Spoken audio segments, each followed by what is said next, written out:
The 3rd of October, Rabbi Furst, Mishna Berura. Yeah.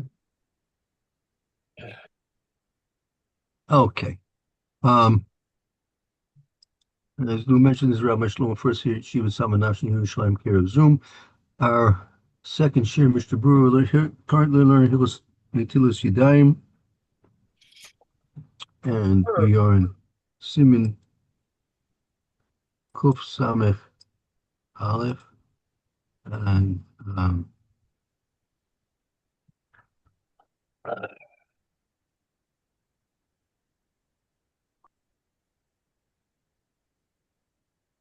let's pick up from there, I think. Yeah, Dalit, I think. Yes, I believe so.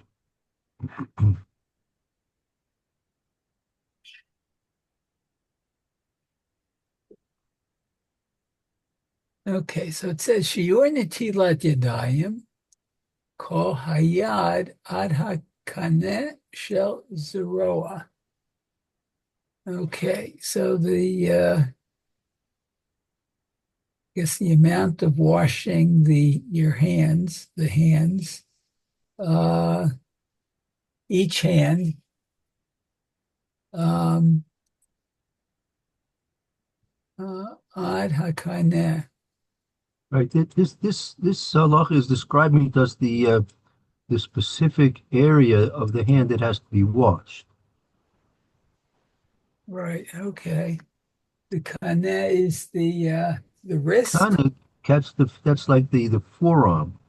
Oh, the forearm. Oh,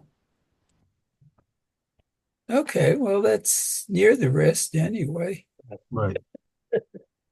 Okay. Right. That's meaning that's the connection. The wrist is the connection of the hand to the forearm.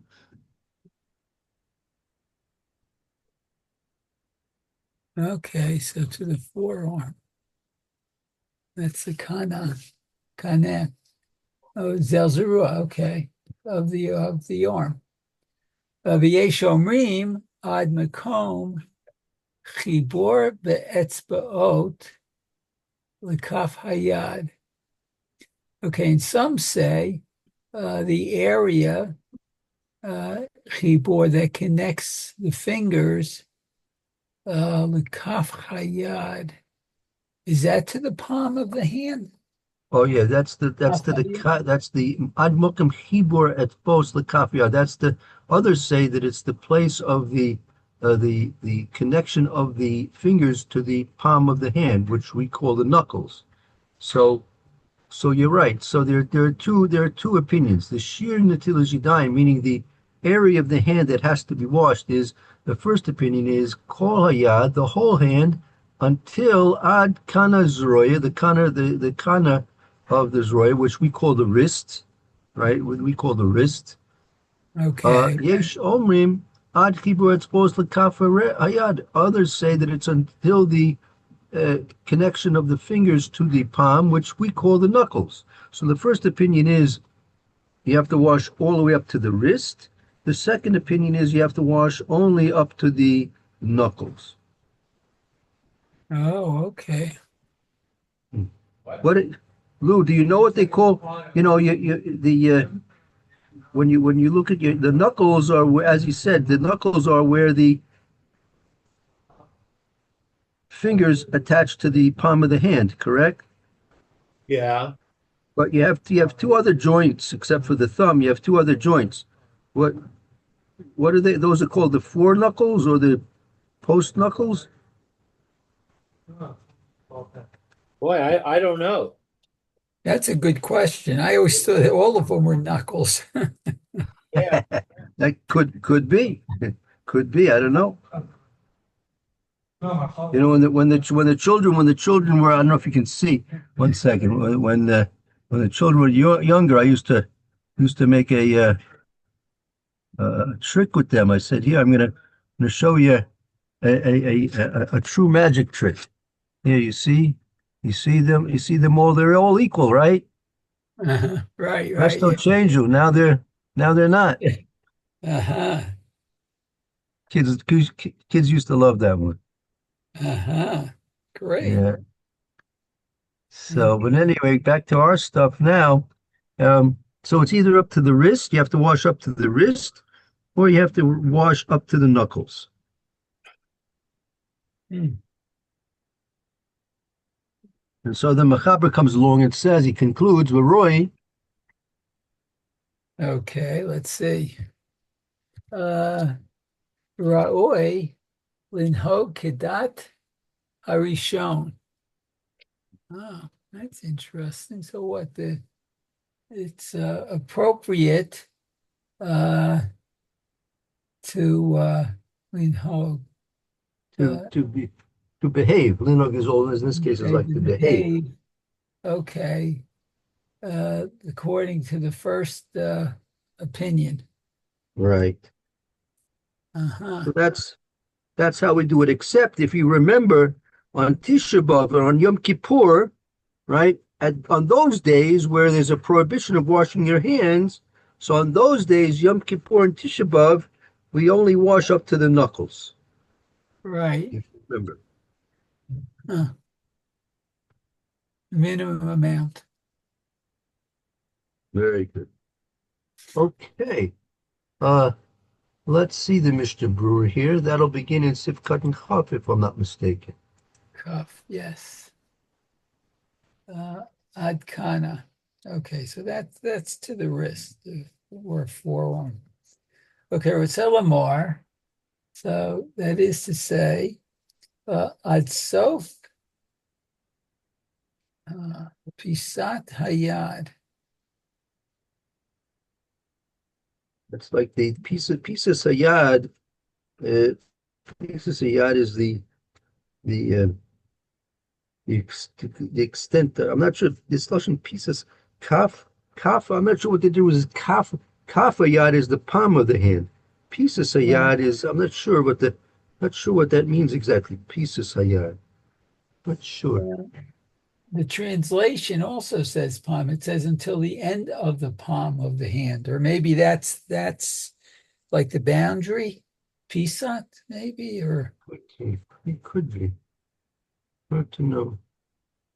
All right, but that we get the idea. It's the full extent of the hand. okay, very good. Pisat hayad, shehu makom chibor hayad v'hakana. Okay, and that's the place of the connection of the hand and um, the wrist, the Right. elbow, maybe even.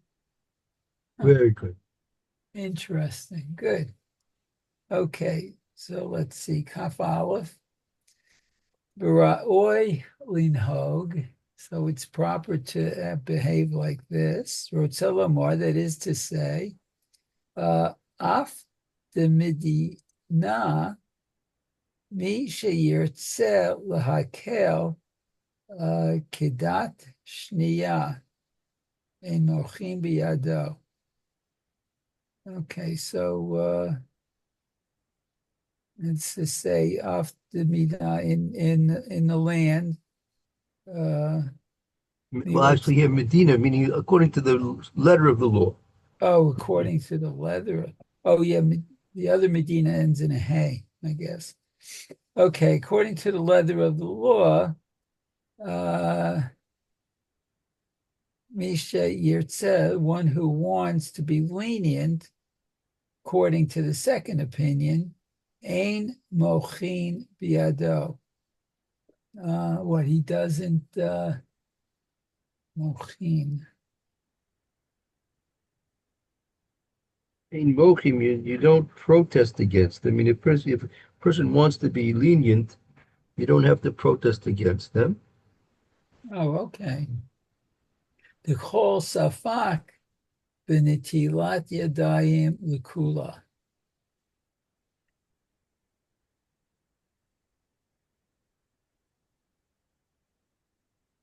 Why? Because every suffix, when it comes to a suffix in washing your hands, lakula, right? Uh, We're when you lenient. have doubts about washing your hands, you are able to be lenient in those questions of doubtful considerations. Hmm. Okay. Ukedilael, the Siman Kuf Samek Sif Yud Aleph. Okay, so it explains it above. Mikom Makom, L'chatchila Ra'oi, L'hachmir, Kedei Arishona. Wow. So But lechatchila, you should really be machmir. not here, like the first opinion. Okay, v'chein nohagim haolam v'sefer atzei amanim chochiach sheharbe gedolei rishonim sovarim kain. It seems like most people agree with the first opinion. Okay. The yesh lizaher milhakel bazeh. There are those who are careful about being lenient. So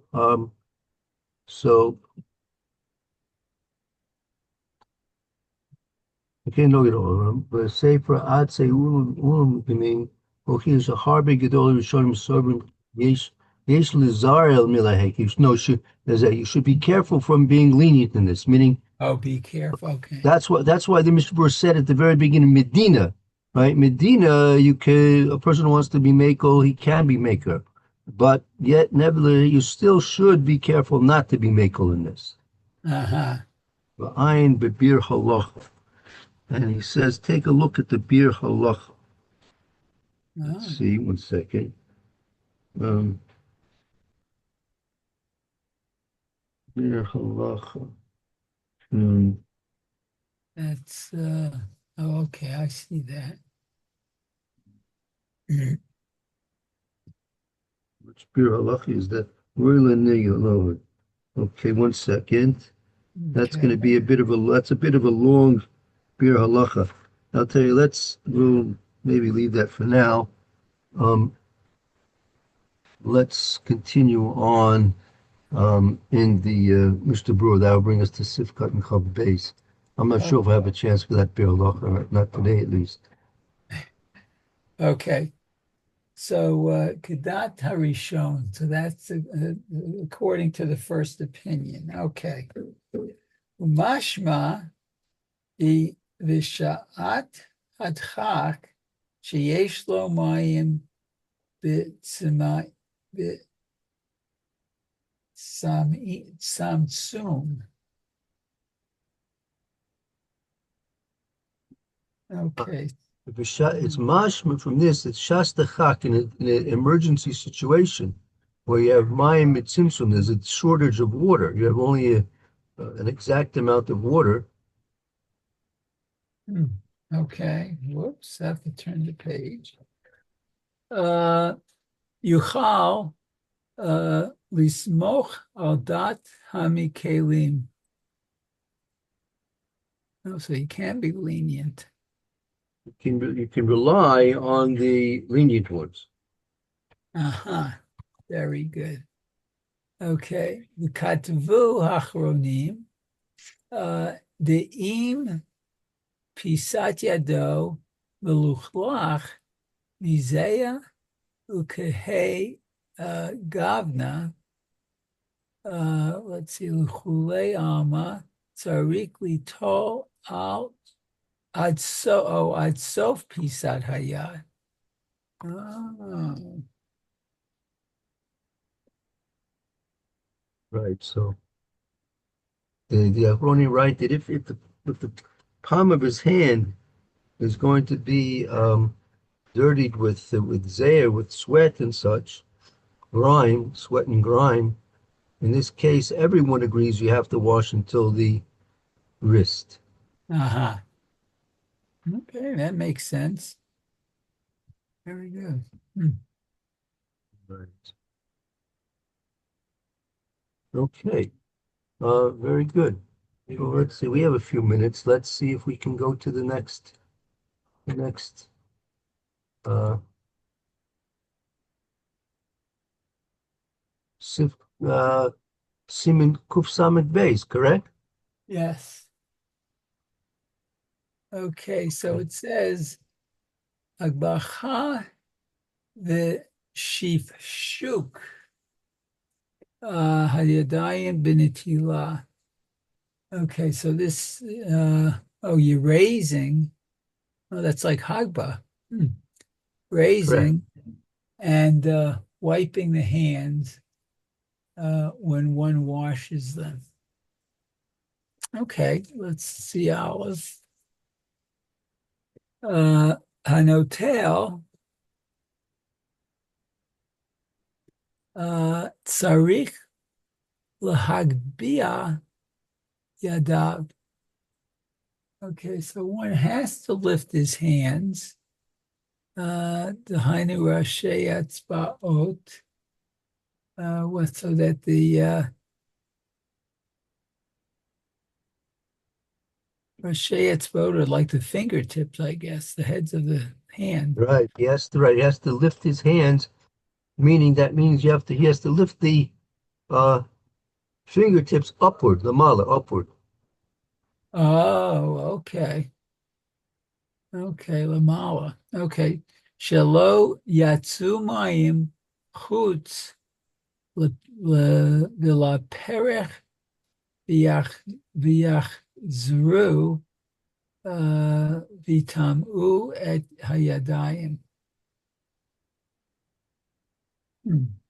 So in order that the water shouldn't go above above the wrist, and then come back and metame the hand again. Meaning you're Oh, washing you're washing your first washing, right? In order that you can remove the tuma from your hand. So what happens is, we'll see this more in detail in the Mr. Brewer, but basically what happens is when you wash your hands the first time, so the tuma leaves the hands and now is going on the water. right. So if the hands will be held in a way like this, if your hands will be held that with the fingertips downward, if you wash over here on the wrist, the water Mm. could come up above and it'll go up and then come down again, and that water will now recontaminate the hand. Whereas if you're lifting your hands upward like this, right, the water comes down, it drains downwards and will not come back on to the hands. We'll see the Mr. will go into more detail to describe this process. So that's why it's important to keep your hands lifted, and the water will not recontaminate the hand, because when you wash the second time, right, washing the second time accomplishes the fact that the water on your hands is now removed the tuma from the hands, but the water now itself became tummy. So the second douse of water on each hand is going to put fresh water to remove the water which is now contaminated, tummy, remove that water from your hands. Uh-huh. So, yeah, we'll see. We'll get into more details about how that works in the Mr. Brewer. And but again, we'll continue tomorrow. We have to finish the Mechaber, and then the Mr. Brewer, if I'm not mistaken, gives us a little bit of a preface to the whole topic over here. So we'll have a chance to look at that tomorrow, Mitzvah Shem. Oh, okay. Very good. Okay. Thank you, Mayor. Thank you, Lou. Both have a good afternoon. Hope to see you all tomorrow. Okay, you too, Rabbi. Have a good afternoon. Thank you, too. Be well. Thank you very much. Bye-bye.